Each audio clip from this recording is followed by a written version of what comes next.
con, but honestly, I wish they had nighttime cons. Honestly, I would hope they have nighttime cons for like Halloween or Monster High. I'm surprised Monster High doesn't have like a con in of itself or like Brat. I know, yeah, or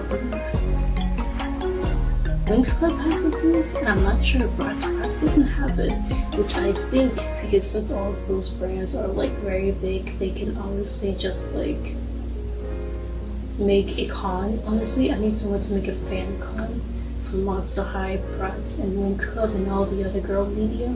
I would love to see people's art and just buy it from them.